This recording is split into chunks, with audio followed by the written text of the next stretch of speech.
Praise the Lord. ஆண்டவர் உங்களை ஆசீர்வதித்து உங்களை பலப்படுத்துவாராக. எப்படி இருக்கிறீங்க? கர்த்தர் உங்களை நிச்சயமா அற்புதமா நடத்துவாருங்க. சாப்பாட்டுக்கோ துணிமணிக்கோ எதுக்கும் குறைய வைக்க மாட்டாரு. கர்த்தருக்குள்ள சந்தோஷமா இருங்க. கர்த்தர் மேல் நம்பிக்கையா இருங்க. கர்த்தரை சார்ந்து கொள்ளுங்க. உங்கள் தேவைகளையும் உங்கள் குறைவுகளையும் கர்த்தர் நிறைவாக்கி உங்களை போஷித்து உங்களை பாதுகாத்து உங்களை வழி நடத்துவார். சரிங்களா? கர்த்தருடைய சமூகத்துல நான் அள்ளி நினப்பு மனை என்று சொல்லப்படுகிற ஒரு காம்பவுண்ட்ல இருந்து உங்களோட பேசிக்கிட்டு இருக்கிறேன். கர்த்தர் உங்களை ஆசீர்வதிப்பார். இந்த நாளில் ஒரு வசனத்தை உங்களுக்காக வாசிக்கிறேன் பாருங்க. சங்கீதம் 24வது சங்கீதம் 8வது வசனத்தை வாசிக்கிறேன்.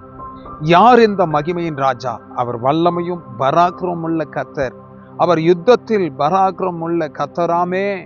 கர்த்தருடைய பிள்ளைகளை நீங்க இங்க பாக்குறீங்கல்ல, பின்னாடி எல்லாம் அப்படி நீங்க பாத்தீங்கன்னா எவ்வளவு மகிமையா இருக்குது பாருங்க. இந்த காம்பவுண்ட், இந்த இடமெல்லாம் எவ்வளவு மகிமையா இருக்குது பாருங்க. தேவனுடைய பிள்ளைகளை, ஒரு மகிமையின் ராஜா நமக்கு இருக்கிறார்.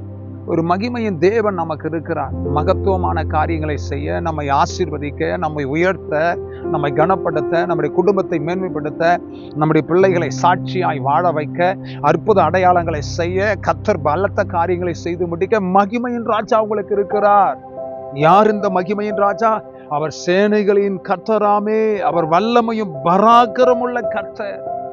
அவர் யுத்தத்தில் பராக்கிரமும் உள்ள கர்த்தராமே. அவர் யுத்தத்தில் பராக்கிரம் உள்ளவர். அவர் தாங்க மகிமையின் ராஜா. அவர் யுத்தத்துல பராக்கிரம் உள்ளவர். அவரை மாதிரி சண்டை போறவங்க யாருமே கிடையாது.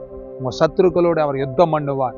உங்கள் பிரச்சனையோடு யுத்தம் பண்ணுவார். உங்களுக்கு உண்டாயிருக்கிற போராட்டத்தோடு யுத்தம் பண்ணுவார். மகிமையின் ராஜா மகிமையான காரியத்தை உங்க வாழ்க்கையில கர்த்தர் செய்து முடிப்பார். கர்த்தருக்குள்ள சந்தோஷமா இருங்க. மகிமையின் ராஜாவின் ஆசீர்வாதத்தை சுதந்திரித்துக் கொள்ளும்படி கர்த்தர் உங்களுக்கு அனுக்கிரகம் செய்வார். ஜெபிக்கட்டுமா உங்களுக்காக? தகப்பனே, ரகாலா சியாந்தலா, எங்களை ஆசீர்வதிக்க, எங்களை மேன்மைப்படுத்த, எங்கள் வாழ்க்கையில் அற்புதங்களை செய்ய மகிமையின் ராஜா நீர் உயிருள்ளவராயிருக்கிறீர்.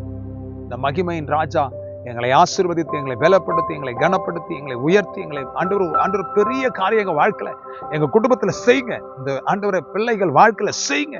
இந்த குடும்பத்துல செய்யுங்க அப்பா. உடைய வல்லமை வெளிப்படட்டும், அற்புதம் நடக்கட்டும். ஆசீர்வதித்து உடைய பிள்ளைகளை பலப்படுத்தும். உங்க நாமத்தை மையப்படுத்திக் கொள்ள இயேசுவின் நாமத்தினால் ஆசீர்வதித்து ஜெபிக்கிறோம் நல்ல பிதாவே. ஆமென், ஆமென், ஆமென். God bless you. மகிமையின் ராஜா உங்களோடு இருப்பாராக. யுத்த தேவன் உங்களோடு கூட இருப்பாராக. ஆமென்.